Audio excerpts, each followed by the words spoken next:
Oke, baik. Selamat siang. Kita mulai ya. Hari ini kita nggak kuis dulu karena kan belum ada materi ya, setelah UTS. Jadi kuisnya akan dimulai lagi dari minggu depan. Ya.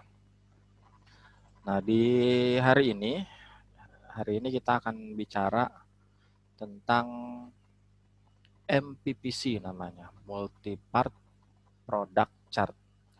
Ya, Multi-Part Product Chart itu apa?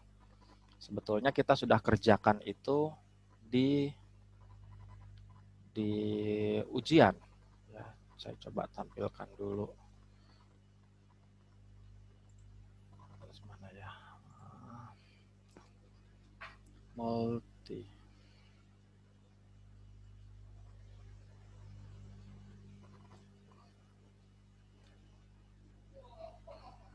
Nah, ini dia.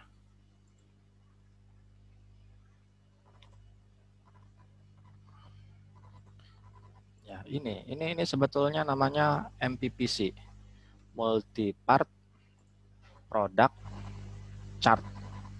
Ya, ini yang ada mesin, ada part. Ya, Multi Part Product Chart. Ini MPPC. Terus kalau di minggu lalu di sebelum UTS itu kan memang seharusnya saya sampaikan dulu cara pembuatan ini, tetapi karena waktunya nggak keburu, ya, jadi diterima dulu saja. Ini hasil dari MPPC itu begini. Nah, sekarang kita akan bahas bagaimana cara membuat MPPC ini. Ini kok bisa tersusun begini ya? Jadi 11001100 ini dasarnya dari mana kita membuat ini? Ya, bagaimana cara dasarnya kita bisa membuat MPPC ini? Ya, jadi kenapa jadi begini? Nah, di sebelum UTS kita sudah bahas tentang ini ya, perancangan produk, proses, dan jadwal. Di mana di perancangan produk, proses, dan jadwal ini kita bicara tentang yang namanya ada 4 ya, bagaimana kita merancang produk, terus bagaimana kita merancangkan jadwal produksinya, terus bagaimana kita merancangkan proses, lalu yang terakhir bagaimana kita merancangkan fasilitasnya. Ini semua dicari cut off-nya. Cut off itu irisannya. Irisan dari 4 poin ini, dari 4 perancangan ini, jadi satu irisan yang kecil ini, ya. Jadi irisan kecil ini. Nah, ini adalah pokok bahasan di mata kuliah kita, perencanaan dan perancangan tata letak fasilitas. Ya, ada empat sini. Nah, di dalam kita merancangkan proses dan produk, ya, merancang proses dan produk, ini ada produknya ya. Kita membutuhkan beberapa peta. Salah satunya itu peta assembling. Ini ada peta assembling, bentuknya seperti ini. Sudah dibuat juga ya di modul ya. Terus ada lagi peta proses. Peta proses itu ini kan sudah ya. Ini peta assembling, assembly chart. Lalu ini peta proses operasi. Ya, jadi udah ketahuan bagaimana proses yang dialami oleh produk yang ingin saya buat. Itu masuk ke dalam peta proses operasi. Lalu disederhanakan dengan peta rakitan atau assembly chart. Bagaimana sih cara merakitnya?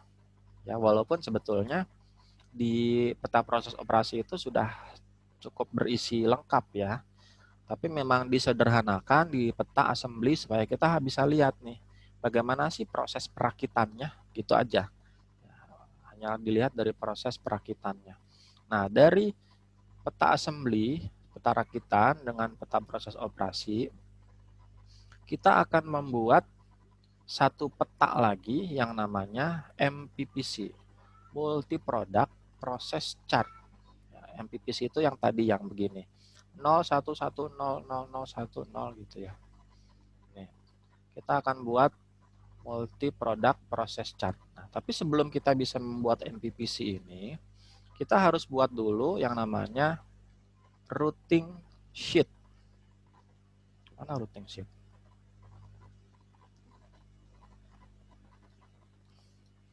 Oh, ini dia. Kita harus buat dulu routing sheet. Routing sheet itu apa? Routing sheet atau lembar pengurutan produksi. Ya, routing sheet itu peta yang berisikan tentang urutan dari produksinya. Jadi suatu catatan atau dokumen yang menyatakan keterangan atau hal-hal yang perlu diketahui dari setiap operasi yang dilakukan. Jadi setiap operasi yang dilakukan itu akan berisi informasi yang lengkap ya untuk menghasilkan suatu produk tertentu. Nah, routing sheet ini itu dibuat untuk menghitung jumlah mesin yang dibutuhkan. Karena kita membutuhkan informasi mengenai kebutuhan mesin. Berapa banyak sih mesin yang mau kita beli? Disesuaikan dengan apa? Disesuaikan dengan kapasitas.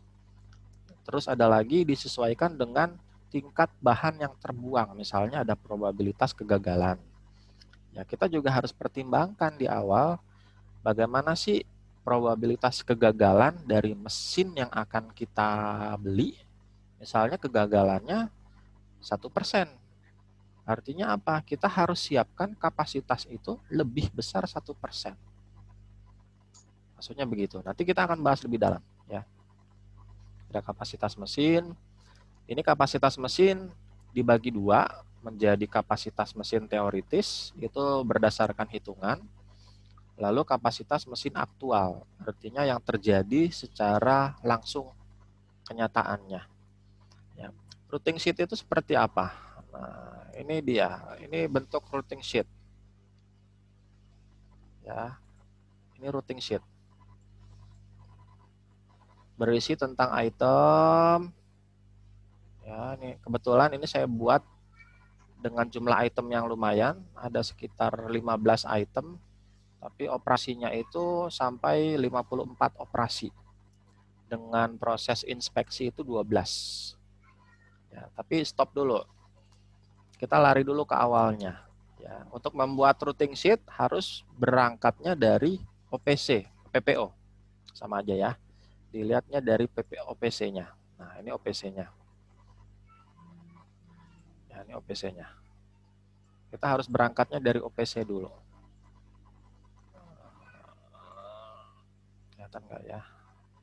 Nah, ini gambaran besarnya. Ya, secara keseluruhan OPC-nya. Mungkin kalau yang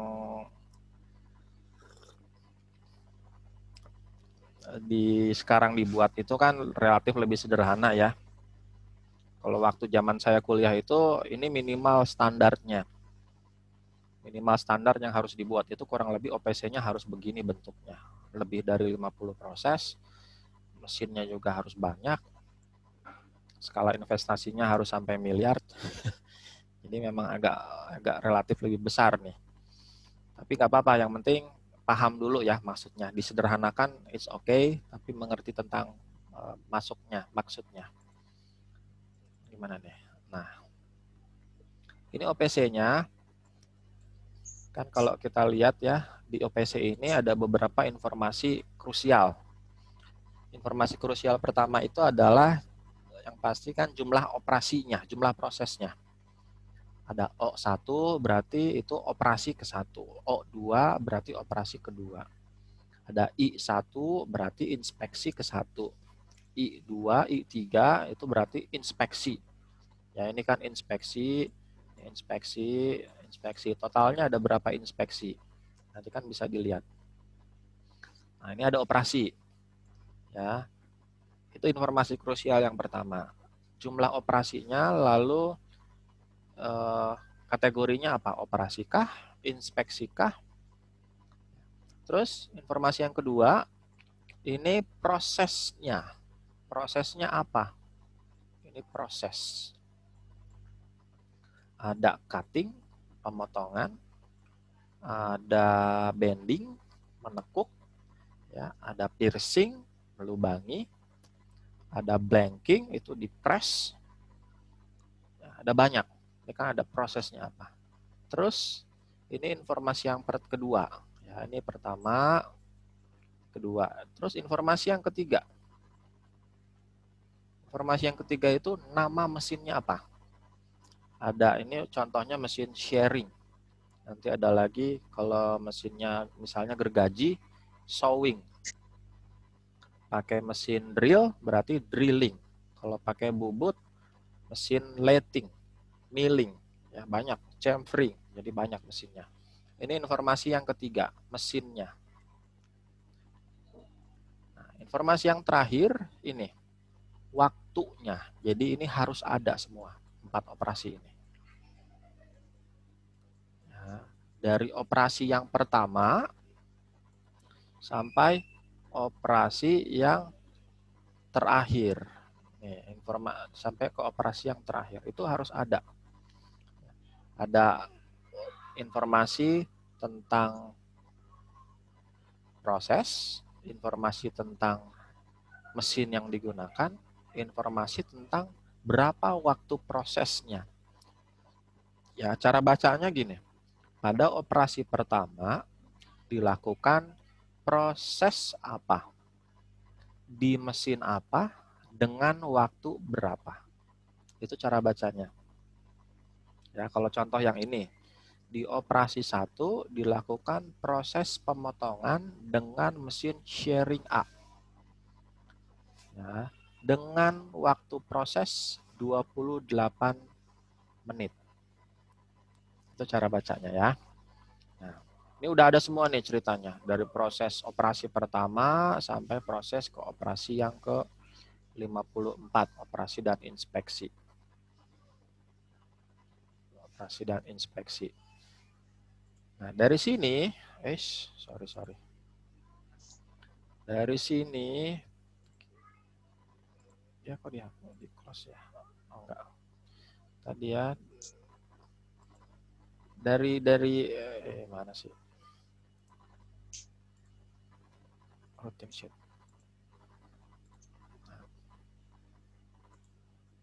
Routing sheet ya. Nah, dari OPC itu kita larikan ke routing sheet. Ya, jadi gini. Tadi kan ada 4 informasi ya. Yang pertama itu operasinya berapa banyak, prosesnya apa, mesinnya apa, waktunya berapa. Ya. Oke, balik lagi deh. Nah, tapi selain itu juga ada partnya. Ini kan partnya. Ini partnya. Ada part 1, ada part 2, part 3, part 4, part 5, part 6, ya sampai seterusnya. Part 7, part 8. Ini partnya. Ya. Part utamanya adalah ini. Part utama itu ditempatkan di pojok sebelah kanan. Ini wajibnya begini. Ya. Jadi pasti bentuknya nanti segitiganya begini. Nah, nggak boleh kebalik. Kemarin tuh masih ada yang kebalik, segitiganya begini. Nah, ini salah. Segitiganya harusnya begini. Ini part utama, makin ke sini itu part pendukungnya. Ya, gitu. Nah, ini udah ada ya. Nah, dari part-part ini, kita pindahin. Kita pindahin ke sini. Nih, part 1 tulis namanya, part 2 tulis namanya, part 3 tulis 4, 5, 6, 7, 8, 9 sampai habis. Ya, ini kebetulan sampai 15. Ya, tulis sampai habis. Terus sama jangan lupa nomor operasinya.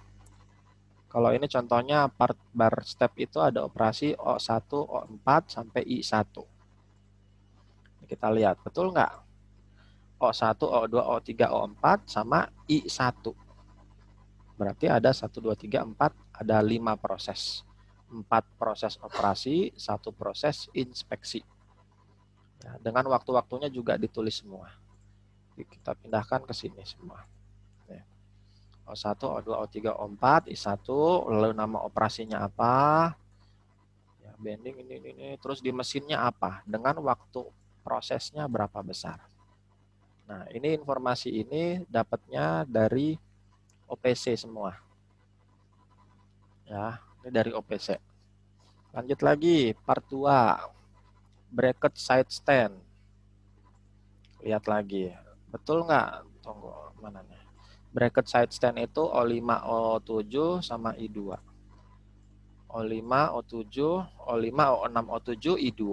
Ya, ini bracket side stand. Ada 4 proses, di mana 3 operasi dan 1 inspeksi. Dengan prosesnya apa saja, di mesin apa saja. Kita pindahin ke sini. Ya, pindahin ke sini. Ya, sampai sini informasinya. Nah, ini dipindahin semua sampai selesai. Sampai part dan proses yang terakhir. Nanti dapat segini. Ya, ini dapatnya dari OPC semua. Terus lanjut lagi. Kita harus hitung kapasitas mesinnya. Tapi sebelum kita bisa hitung kapasitas mesin, kita harus rencanakan dulu ini yang di sini. Ya, pertama dibuat dulu nama produknya apa. Misalnya ini produk jadinya ya, kan ada yang kemeja tuh, ada yang sepatu, ya ini nama produknya. Nah, lalu kita rencanakan efisiensi dan reliabilitasnya. Efisiensi dan reliabilitas ini didapatnya dari mana? Dari perencanaan kita, bagaimana kita akan mempersiapkan mesinnya. Ya, bagaimana kita akan mempersiapkan mesinnya. Misalnya gini, waktu kita mau mendatangkan mesin, kita merencanakan mesinnya, ya udahlah pakai mesin bekas aja deh, supaya ongkosnya lebih murah. Karena nanti kan dihitung, kalau mesin bekas itu menghasilkan break even point-nya berapa, ya, titik impas baliknya berapa kalau mesin bekas. Jadi ini akan berkaitan semua. Kenapa saya pakai mesin bekas? Supaya cost-nya bisa dikurangi. Kenapa cost-nya dikurangi? Harapannya nanti break even point-nya akan semakin cepat. Tapi dilihat lagi, kalau dengan mesin bekas itu tingkat efisiensinya kan nggak maksimum. Dia nggak bisa lebih baik daripada mesin baru, ya kan? Memang lebih murah, tetapi kemungkinan dia melakukan kegagalan itu akan semakin besar juga. Sama aja kayak kita beli kendaraan nih, sepeda motor atau mobil,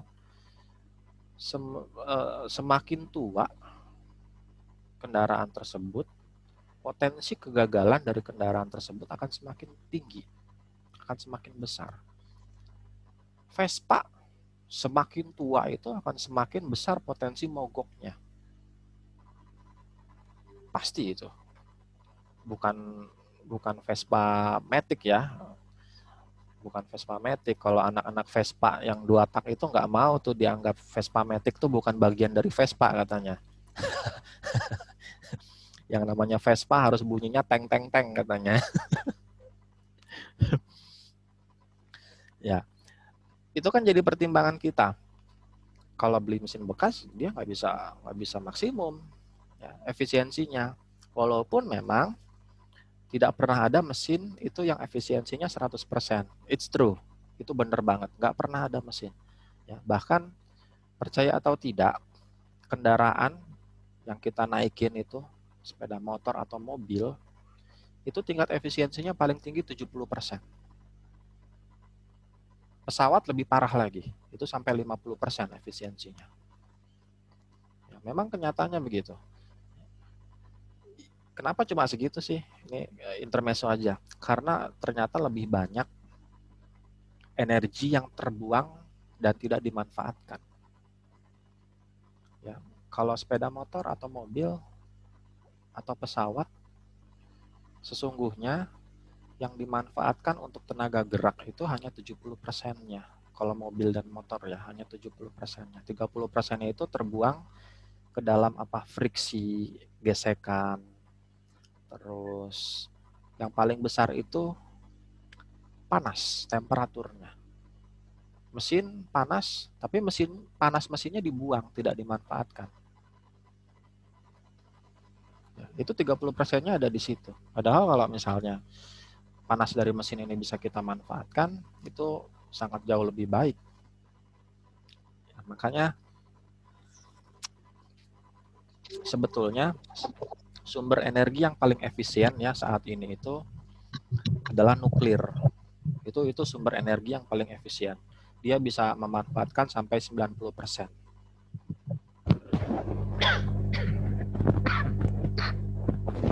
90% energinya bisa dimanfaatkan. 10%-nya itu terbuang dalam bentuk residu sampahnya. Ya.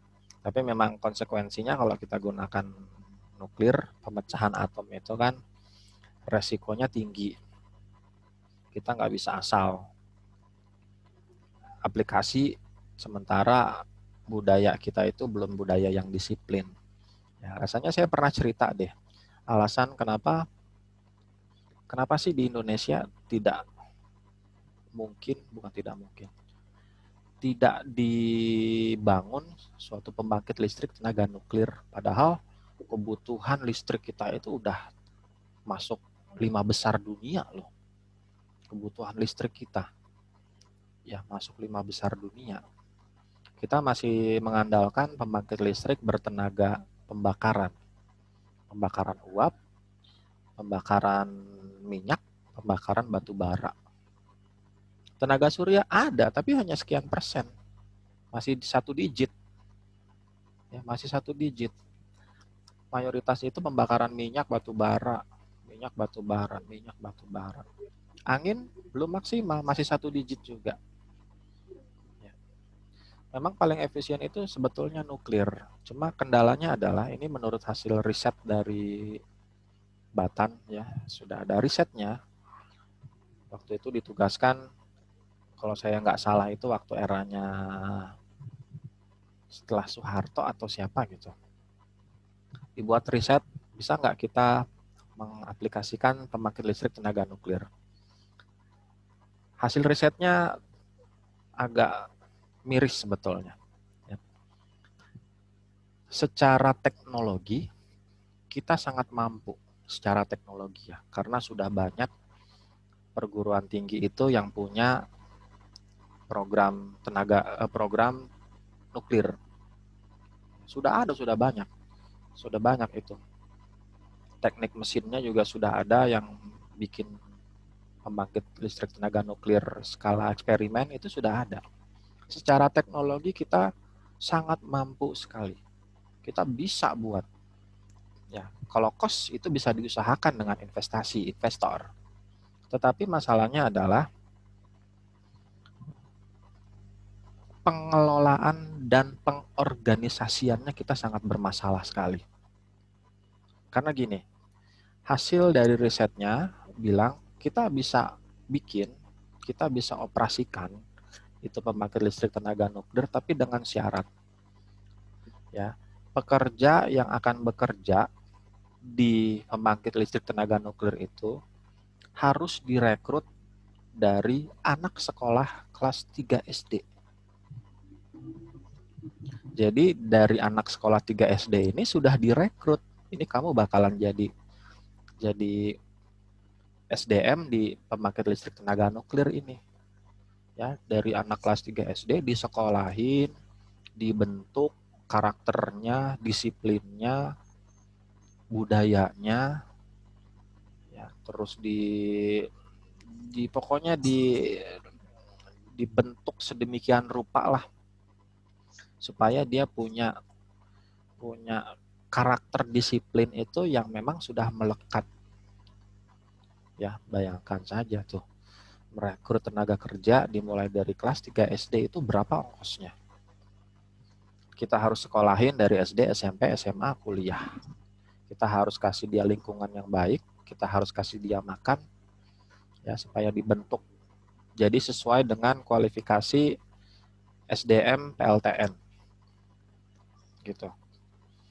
Akhirnya kesimpulannya nggak mungkin kita bikin pembangkit listrik tenaga nuklir diambil dari tenaga kerja yang harus dari anak SD. Terlalu mahal. Emang nggak bisa dari yang biasa aja? Kenyataannya nggak mungkin. Ya, harus kita akui tingkat kedisiplinan kita itu masih sangat rendah sekali. Sangat rendah sekali. Simple aja. Nih yang sepeda motornya atau mobilnya yang harusnya jadwal servis. Ada yang disiplin terhadap jadwal? Saya yakin sebagian kecil aja, segelintir. Ah, belum mogok, ntar aja dah. Ah, belum, ntar aja dah. Ah, ini, ntar aja dah. Ya, pasti begitu. Mau apa tugas? Ah, belum deadline, nanti aja dah. Kumpulinnya besok jam 10, jam 9 baru dikerjain. Itu kan budaya Indonesia, entahlah begitulah. Tingkat kedisiplinan kita itu masih sangat rendah sekali. Tertib lalu lintas, jangan harap lah. Ya, yang tertib itu hanya segelintir. Ya, sisanya maunya dipahami, maunya dimengerti oleh pengguna yang lain. Nah, itu nggak memungkinkan. Dengan kondisi begitu, itu nggak mungkin bisa dipakai di PLTN. Karena instrumen pembangkit listrik tenaga nuklir ini sangat sensitif sekali. Ya, sangat-sangat sensitif sekali. Jepang yang sebegitu hebatnya, punya disiplin tinggi, punya karakter budaya yang lebih, mohon maaf, lebih maju dari kita, akhirnya kebobolan juga. Ya, Fukushima. Kebobolan juga Fukushima. Apalagi kita. Apalagi budaya-budaya kebiasaan di kita tuh begini. Kalau kita mau bikin pabrik ya di satu daerah, misalnya mau bikin nih di daerah Babelan, saya mau bikin pabrik nih di Babelan. Orang sana itu pasti akan nyamperin, Pak, tolong dong prioritaskan pekerja Bapak itu warga sekitar. Kalau Bapak nggak mau diapa-apain, pasti begitu. Ya, entah Karang Tarunanya, entah ormasnya, pasti ngomongnya begitu. Pasti. Tolong dahulukan Pak warga kami. Sementara warganya itu nggak punya kualifikasi. Ya udah Pak, buat keamanan aja lah. Lah emang satu desa mau jadiin keamanan semua? Kita mau bikin pabrik, bukan mau bikin pabrik keamanan. Bukan, kita mau bikin pabrik nih. Kita butuh tenaga kerja yang terampil, yang qualified. Ini kayak keadaannya begitu. Keadaannya begitu. Ya, akan disamperin, oh ormas, Pak, dahulukan warga kami, Pak. Warganya nggak punya kualifikasi apa-apa. Kerjaannya cuma nongkrong, ngopi, nongkrong, ngopi, nongkrong, ngopi. Mau kerja. Itu masalah pertamanya. Udah pasti nggak akan mungkin. Ya. Berat. Nah, kita loncat lagi ke sini. Terlalu jauh nih. Tadi ada efisiensi dan reliabilitas. Kita harus pertimbangkan dulu bahwa mesin apa sih yang mau kita beli. Kalau mesin bekas, pertimbangkan tingkat efisiensinya itu sudah turun berapa besar. Ya, tingkat efisiensinya. Pasti nggak akan sampai 100%. Mesin baru pun nggak ada yang 100%. Itu udah pasti. Rata-rata maksimum itu di 95 sampai 98. 95 sampai 98. Nah, terus yang kedua, itu reliabilitasnya. Seberapa mesin ini tangguh. Kalau ibarat kendaraan, efisiensi itu konsumsi bahan bakarnya. Ya, 1 liter untuk berapa kilo. Kalau mobil-mobil baru atau motor-motor baru biasanya relatif lebih tinggi kan ya. 1 liter kalau mobil mungkin bisa 110, 112, ada yang 114. Tapi kalau motor ada yang 140, ada yang 145. Tapi semakin tua mesinnya biasanya lebih boros. Itu alasan efisiensinya kenapa mesin-mesin lama itu lebih boros. Terus reliabilitasnya, ketahanannya. Kira-kira mesin ini rusaknya akan berapa kali ya? Berapa kali rusak ya dalam 1 bulan? Sama juga, semakin tua mesinnya, semakin banyak komponen yang sudah aus, pasti tingkat ketahanannya, kehandalannya, reliabilitas itu ya akan semakin rendah. Vespa semakin tua akan semakin sering mogok. Pasti itu. Makanya kita bisa pertimbangkan ini reliabilitasnya. Cara gampang hitungnya gimana? Sebetulnya ini dipelajari di mata kuliah maintenance. Keandalan dan pemeliharaan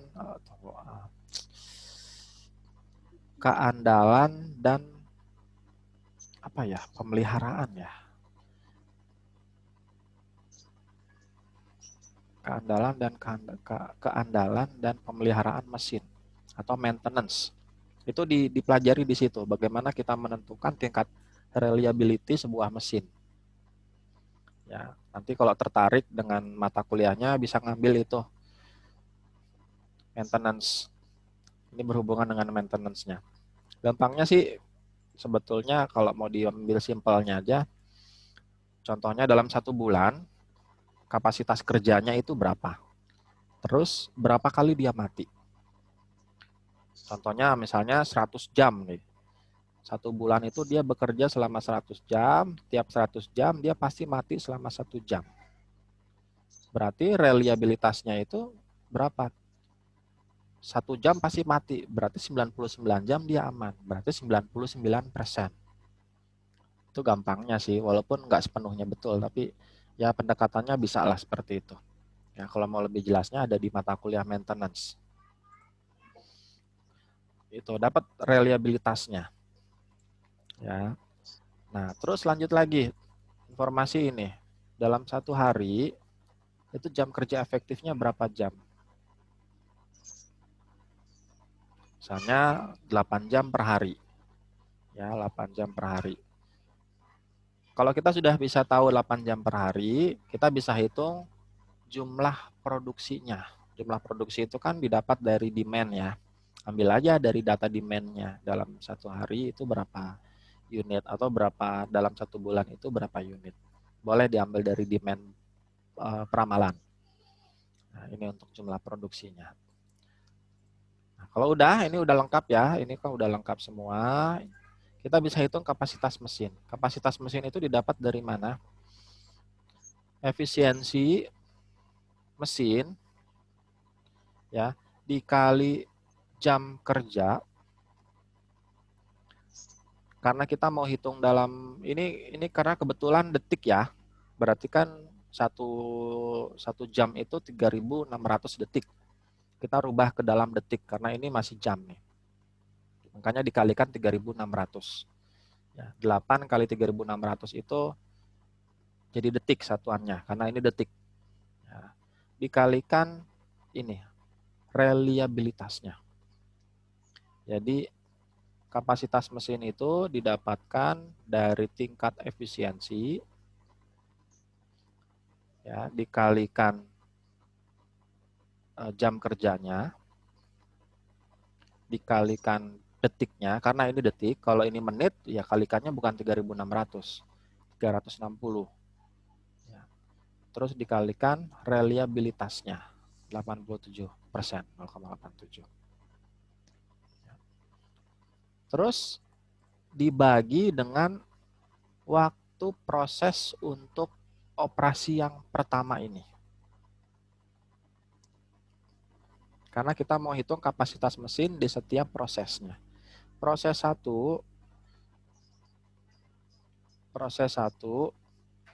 operasi 1 itu ini, ya. Efisiensi dikalikan 8 jam, dikalikan 3.600 detik, dikalikan reliabilitasnya.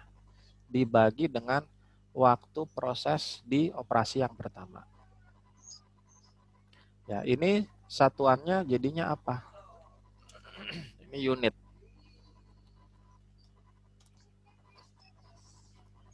Ya, ini unit. Berarti dalam 1 hari itu mesin sharing A untuk operasi 1 itu bisa memproses sebanyak 841,166 unit. Ya, bisa memproses ini 841,166 unit. Ini terus sampai bawah juga begitu sama ya.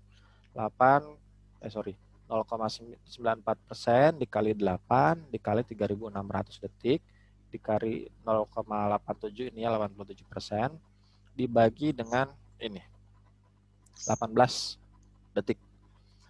Hasilnya 1308,480.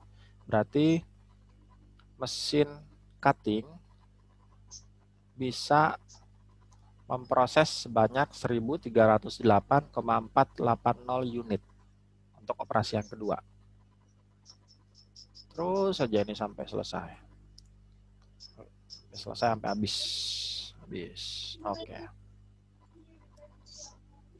Nah, habis sudah. Nah, lagi lanjut. Kita udah dapat ini. Terus persen scrap-nya. Ini kaitannya dengan pertimbangan scrap. Jadi efisiensi dan reliabilitas ini sama tuh di mata kuliah maintenance ada.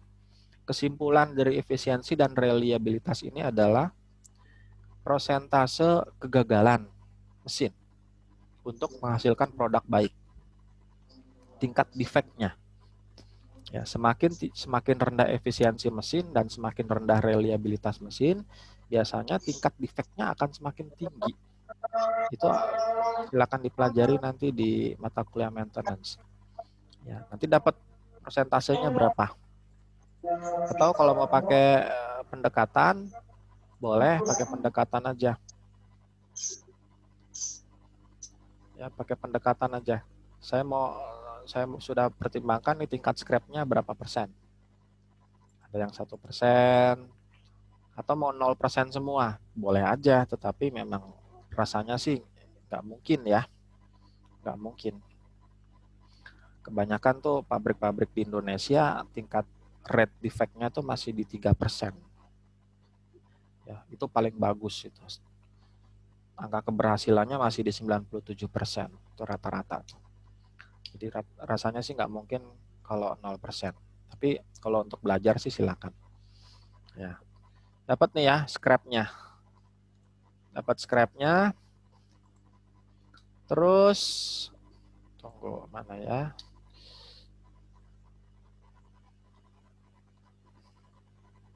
Nah, udah dapat scrap. Ini kenapa hilangnya?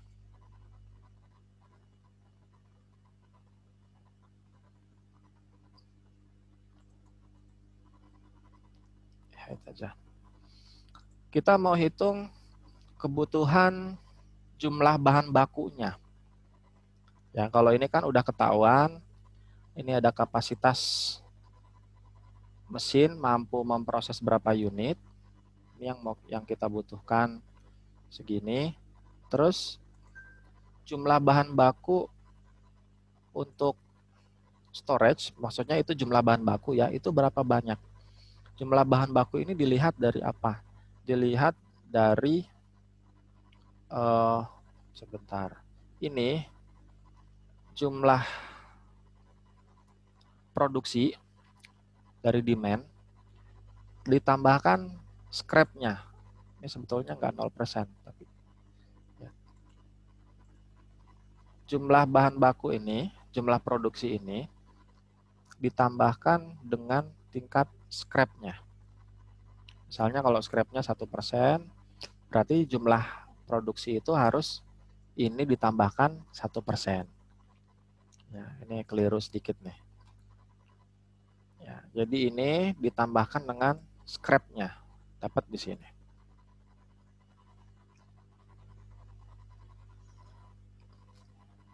Terus jangan lupa lagi, kita kan sudah belajar ada yang namanya bill of material. Kita cross check lagi ke bill of materialnya. Ya. Untuk proses 1,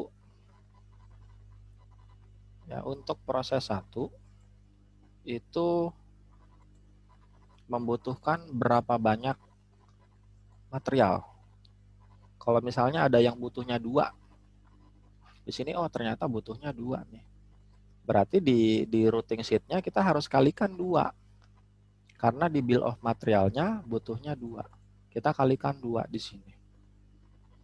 Ya, jadi jumlah produksi dikalikan bill of materialnya, kalau 1 ya kalikan 1, kalau 2 kalikan 2, kalau 4 kalikan 4, ditambah scrap-nya, dapat ini. Jumlah produksi dikalikan BOM, dikalikan defect. Defect ini sebetulnya dibagi jadi 2, ada defect scrap, ada defect rework. Ya. Ada defect rework, tapi kita sederhanakan aja jadi satu jenis defect aja. Pokoknya ada yang cacat kita buang aja. Jadi nggak kita rework.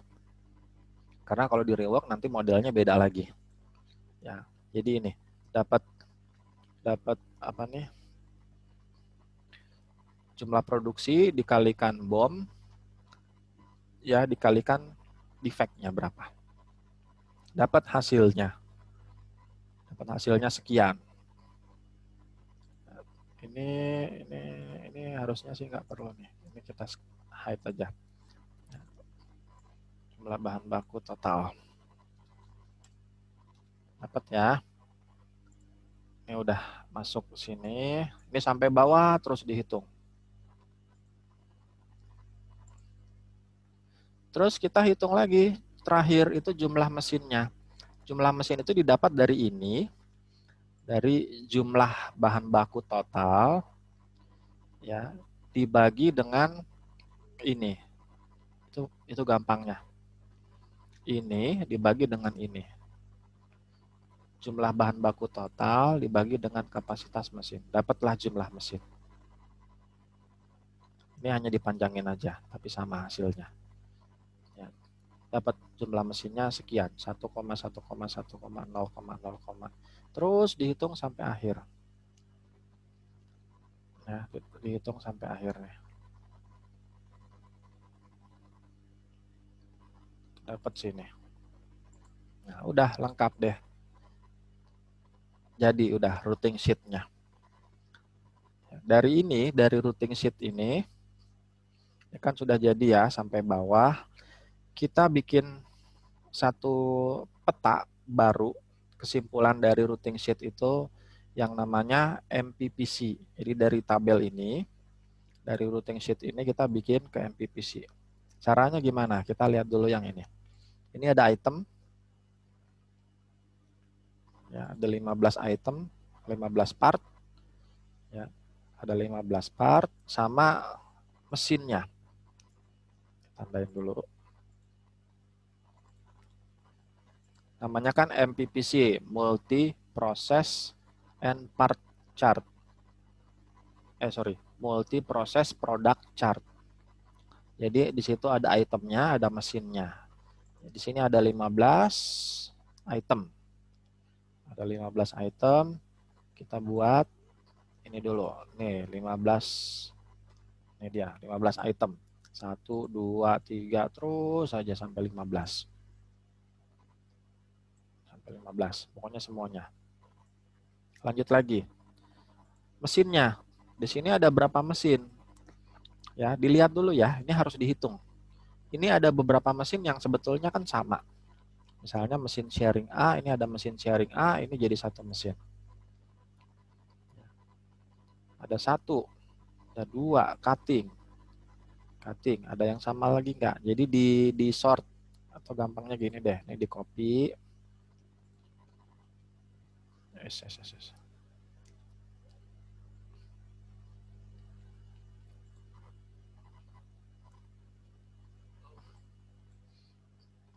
Copy sini. Nah, ini di sort.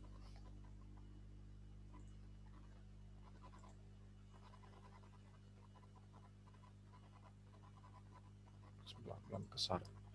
Mana sih?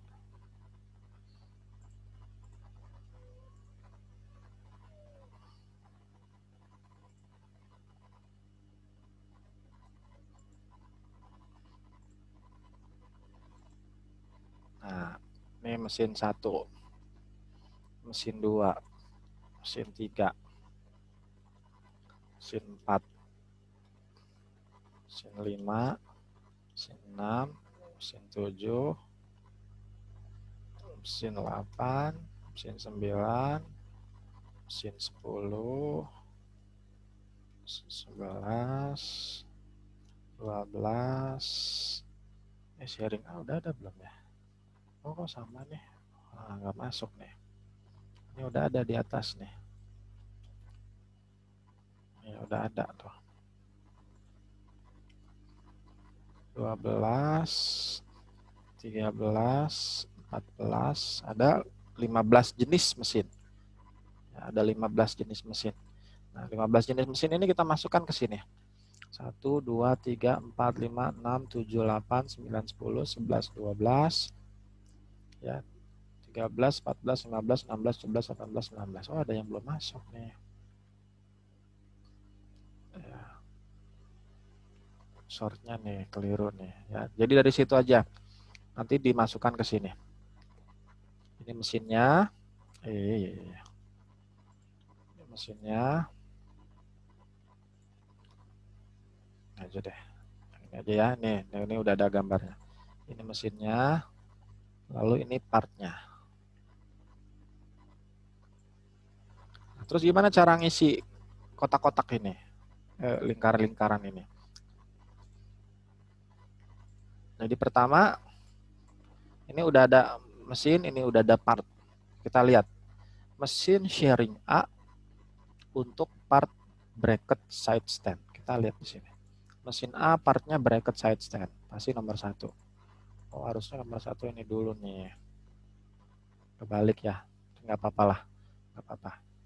Nggak apa-apa. Ini di sini. Kita ke bar step dulu aja. Ya, bar step. Bar step. Mesinnya sharing A di bar step itu jumlahnya berapa? Mesin sharing A di bar step ini jumlahnya mesinnya segini. Ini masukkan di sini. Saya nggak bisa edit nih. Bisa edit. Gambarnya ada di Visio.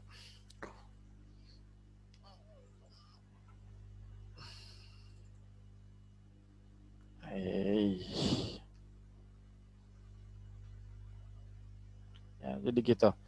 Mesin sharing A di bar step jumlah mesinnya ini. Ini jumlah mesin. Operasi ke-1. Operasi ke-1 sharing A jumlah mesinnya ini. Terus lagi lanjut. Bar step operasi kedua mesin cutting jumlah mesinnya ini. Ini pasti mesinnya cutting. Dari operasi 1 ke operasi 2 ini cutting. Ya, jumlah mesinnya ini. Ini jumlah mesin, ini jumlah mesin. Lanjut lagi, operasi ketiga. Operasi ketiga ya, bar step di mesin bending jumlah mesinnya ini. Masukin lagi di sini. Operasi ketiga bending. Oh, ini bending. Masuk sini. Ya, masuk sini. Lanjut lagi operasi keempat. Press 63T di mesin 63T masuk sini. Press 63T 4. Jumlah mesinnya ini. Ya, terus lanjut lagi. Masih ada lagi nggak? Oh, masih ada. Satu lagi. Bar step itu ada proses inspeksi di meja inspeksi. Ya, meja inspeksi itu mana? Oh, ini. Nah, kalau sudah bentuknya begini, ini hanya supaya tampilannya lebih bagus. Ya, jangan ini supaya tampilannya lebih bagus. Ini digeser ke sini supaya apa? Tidak bertumpuk. Hanya itu aja fungsinya sebetulnya. Karena kalau nggak dibeginiin kan nanti dia bertumpuk. Misalnya ini di sini, terus ntar ke atas lagi. Ini nggak kelihatan alurnya. Karena routing sheet itu kan rute ya, namanya rute itu harus kelihatan alurnya. Atau ini begini, ini juga jadinya nggak bagus. Makanya digeser, bikin kotak baru di sini, terus masukkan nomor 5-nya di sini. Ini meja inspeksi. Nah, misalnya nih nomor 5, ada lagi prosesnya cutting. Dia nggak bisa mundur begini. Maka dibuatkan kotak baru geser ke sini, ini jadi 6. Ini ngegeser ya, ini kosong. Jadi begitu. Dia nggak boleh bertumpuk. Kalau ini udah begini, ada proses di sini, maka dia harus ke atas. Ini ada proses di sini nih. Dia nggak bisa turun gini, maka ini harus digeser gini. Ini kotak, ini kotak. Gitu. Kalau ini di bawahnya ada, ya udah ini begini. Ada lagi di sini nih. Kita geser lagi, masuk sini. Ini kotak sini. Nah, itu hanya supaya penampilannya lebih bagus aja. Nah, gitu. Jadi ini proses part bar step terus saja sampai semua partnya. Kenapa mau nih?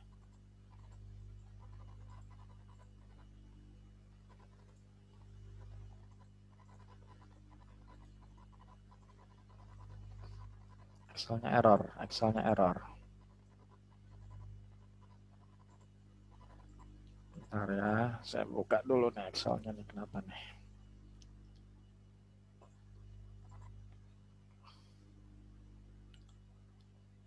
Excelnya ngaco.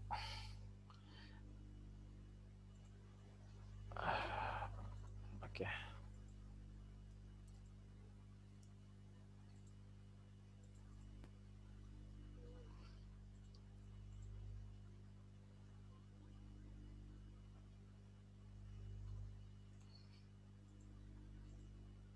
Aduh.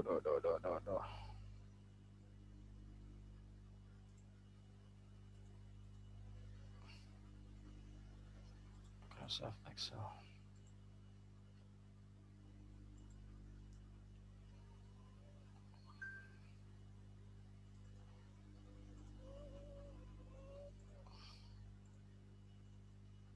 Bentar ya, Excelnya ngaco nih.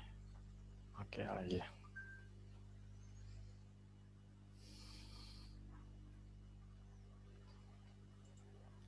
Sampai sini ya. Ini ada MPPC, tadi udah sampai sini. Ini di belum di share. Sorry. Oke. Ya, ini udah semua, jadi semua prosesnya dibuat semua, dilihat dari routing sheet ini sampai proses yang terakhir ini. Proses ke-15. Nanti ada di sini terakhirnya. Sampai sini, sampai selesai. Nah, kalau udah dapet ininya,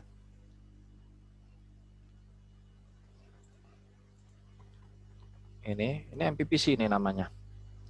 Ya, kalau udah dapet ini MPPC, kita buat ringkasannya. Ringkasan dari tabel ini, dari peta ini. Ya, ringkasan peta ini. Supaya kita bisa buat apa? Matriksnya. Matriks yang kemarin ya, 0, 1, 0, 0, 0, 0, 1, 0, 0, nah gitu. Nah, gimana caranya? Ya, gimana caranya? Ini udah ada nih. Kita hitung dulu, yang pertama itu jumlah mesinnya. Ya, jumlah mesinnya. Cara menghitungnya dibagi menjadi dua cara. Ya, cara yang pertama itu kita hitung berdasarkan karakteristik layout by product. Ya, kalau by product itu kan fokus kepada kelancaran aliran produknya. Atau cara yang kedua itu by process. By process itu mengumpulkan proses-proses yang sejenis menjadi satu departemen. Cara menghitungnya beda. Ya, kalau by product kita flashback dikit, aliran mesinnya itu, aliran proses produksinya itu harus lancar. Sekalipun mesin itu hanya digunakan sebentar, tetapi harus didedicated. Maksudnya dedicated, diberikan kuasa sepenuhnya mesin itu untuk melakukan pekerjaannya. Dia nggak boleh diinterupsi oleh proses untuk produk yang lain. Ya, jadi harus dialokasikan satu mesin untuk proses yang itu. Cara ngitungnya jadinya gini. Ya, ini contohnya ya, ini kan ada 0,544. Berarti kita butuhnya berapa? Kalau untuk by product, kita butuhnya satu, karena dia nggak boleh diinterupsi untuk proses produk yang manapun. Jadi ini satu. Satu. Ini 1,94, jadinya butuhnya berapa? 2. Ini sudah 3. Ini 1,1, jadinya butuhnya berapa? Harus diingat, yang namanya kebutuhan itu mau produk, mau kapasitas, sumber daya, di kita itu pembulatannya harus ke atas, itu nggak boleh ke bawah. Ya, nggak boleh ke bawah. Karena gini, waktu kita mau membuat sebuah produk nih, ya, produknya dihasilkannya, permintaan produknya 11,5 gitu, 11,5. Kita nggak boleh itu ngasih hanya 11. Karena permintaannya itu 11,5. Terus gimana Pak cara ngasih 0,5-nya? Ya lebih baik ngasih 12 daripada ngasih 11. Karena ada kekurangan. Yang namanya kekurangan itu berdampak bahaya sekali buat kelangsungan bisnis kan. Kita beli bakso yang harusnya baksonya 8 dikurangi jadi 1, jadi cuma 7. Komplain nggak kita? Pasti komplain. Tapi kalau diberikan lebih, wah syukur deh gitu. Ya, syukur deh. Sama dengan ini, walaupun hanya lebihnya 0,1, jangankan 0,1, 0,001 saja harus dibulatkan ke atas. Ya, harus dilebihkan. Gitu. Makanya ini jadi 2, ini jadi 2, ini jadi 3. Ya, terus coba kita hitung. Ini 1 tambah 2, 3. 3, ini 2, 5. 5, 7, apa sih anjir, 10, habis. Berarti jumlah mesin by product itu 10. Masuk. Ya. Udah ada dihitung nih. Nah, enggak. Kosong. Ya, jumlah mesinnya 10. Jadi kita harus bulatkan dulu karena dedicated alasannya ya. Mesin ini nggak boleh dipakai untuk memproses yang lain. Artinya dia harus dialokasikan sesuai dengan proses di produk ini. Kalau ini 1,1 ya ini harus dialokasikan berarti 2. Dia nggak boleh proses. Dia nggak boleh proses yang lain. Hanya boleh proses yang ini. Boleh nggak dia proses ini? Boleh, tapi beda mesin lagi. Ya. Ini 2. Ini 2. Nah, ini ada 1,020 nih. Berarti berapa harus kita alokasikan? Tetap harus 2. Nggak boleh 1. Ya. 2 udah 6, 8, 10, 12 tambah 4, 16, 17, 17 tambah 2, 19, 21.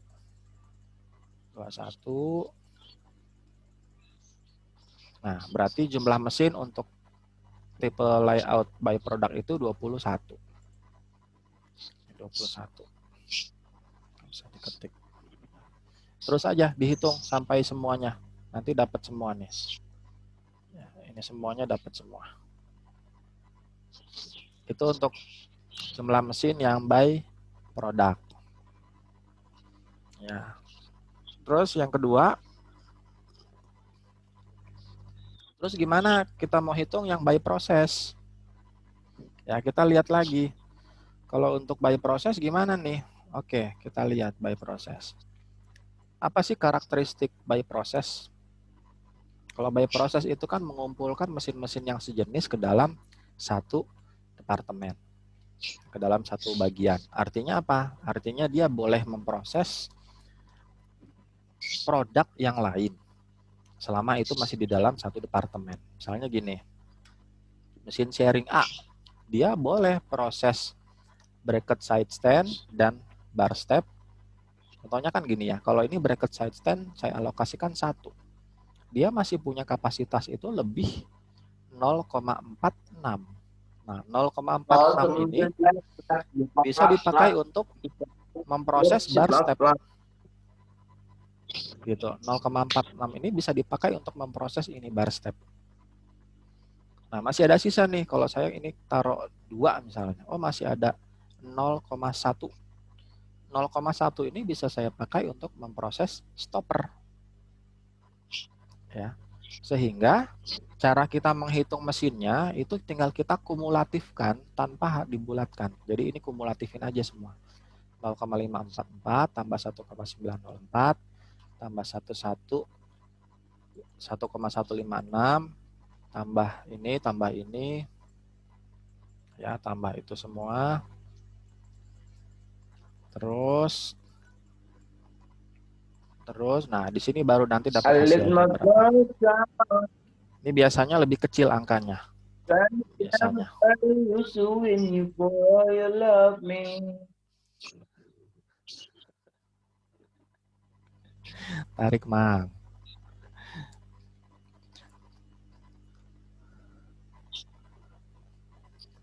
Udah, Gusti nyanyinya udah.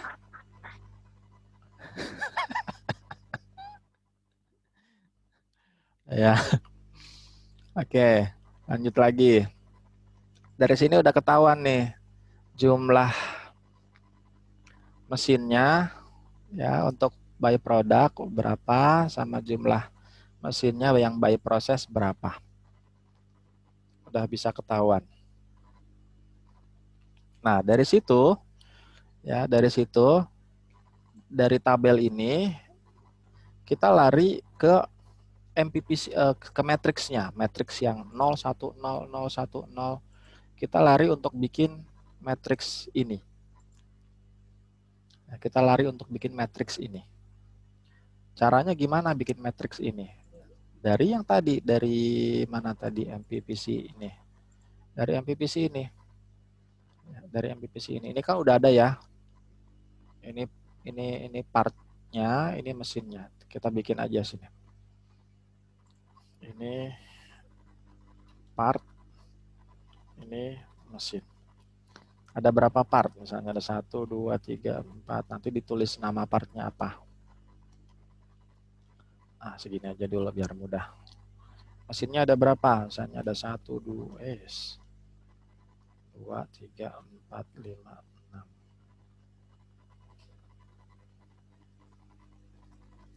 6. Banyak kan. Gini ya. Nah, itu tinggal lihat mana mesin yang dialokasikan untuk memproses part.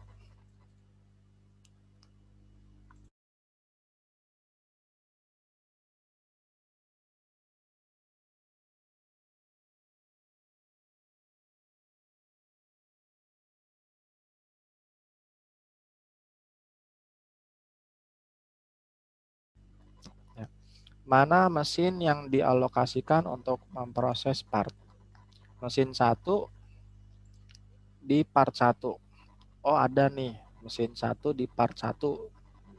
Harusnya ditulisnya dengan mesinnya ya. Mesin 1 di part 1. Oh, ada mesin nih yang dialokasikan. Sejumlah 2. Tapi penugasan itu kan hanya 0 dan 1 ya.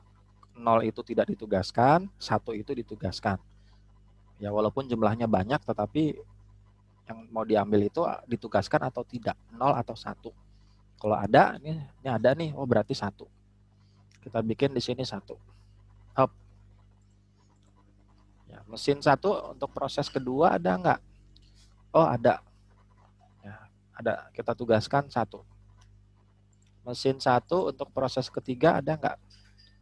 1 proses ketiga, oh nggak ada nih, berarti 0.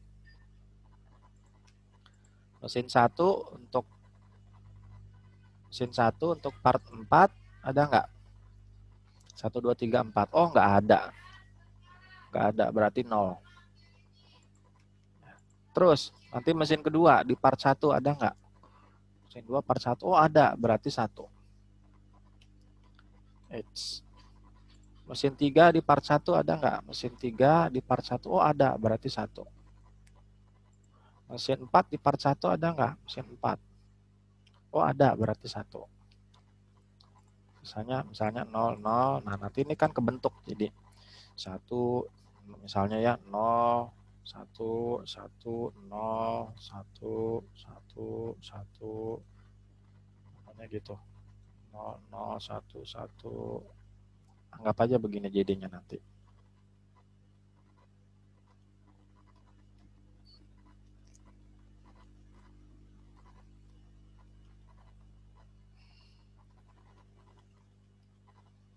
Nah, jadilah Ini adalah matriks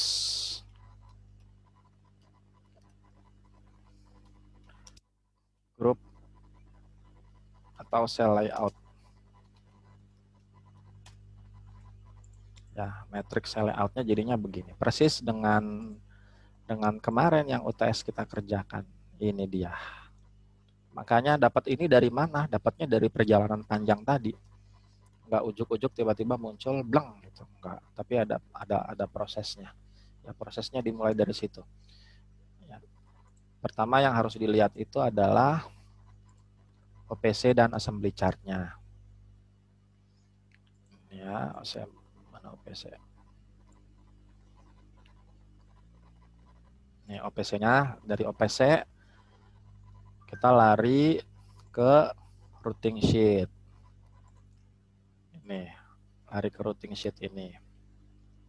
Dihitung semua. Ya, dari ini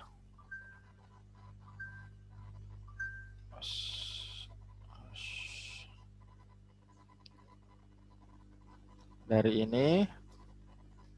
routing sheet nih udah dapat, baru kita buat ini matriksnya, MPPC-nya. Ini MPPC namanya. Ya, ini gitu. Nah, dari sini kita baru bisa buat cell layout-nya ini.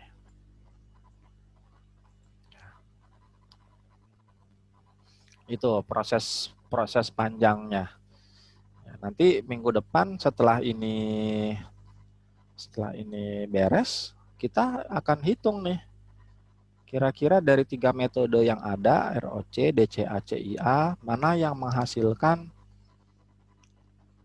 proses efisiensi layout yang paling baik. Ya, ada proses namanya perhitungan efikasi, yang kedua itu perhitungan proses efisiensi. Ya lumayan capek. Lumayan melelahkan. Si panjang perjalanan kita. Baru awal. Ini harusnya dibahasnya ini sebelum UTS nih, sampai yang minggu depan ini, itu sampai sebelum UTS. Ya, cuma saya agak kesulitan nih untuk menyesuaikan. Ya, terus apa lagi ya? Untuk modul selanjutnya, ya kan sudah ada OPC-nya ya. Dilanjutkan lagi. Dari OPC buat routing sheet-nya sampai ke matrix cell layout. Ya, ini sampai minggu depan sampai ini. Terus dihitung juga ROC-nya berapa, DCA-nya berapa, dan CIA-nya berapa. Ya. Berapa lama ya? 1 minggu aja cukup itu. Gampang kok. Ya, jadi bikin OPC-nya sudah ada, bikin routing sheet-nya. Habis routing sheet ke MPPC, lari ke matrix cell layout ini 3, lalu yang terakhir itu perhitungannya, ROC, DCA, dan CIA-nya berapa dari matrix cell layout yang ada, yang sudah dibuat. Minggu depan ya, 1 minggu aja cukup lah, jangan lama-lama, kita kejar-kejaran dengan waktu nih. Gitu.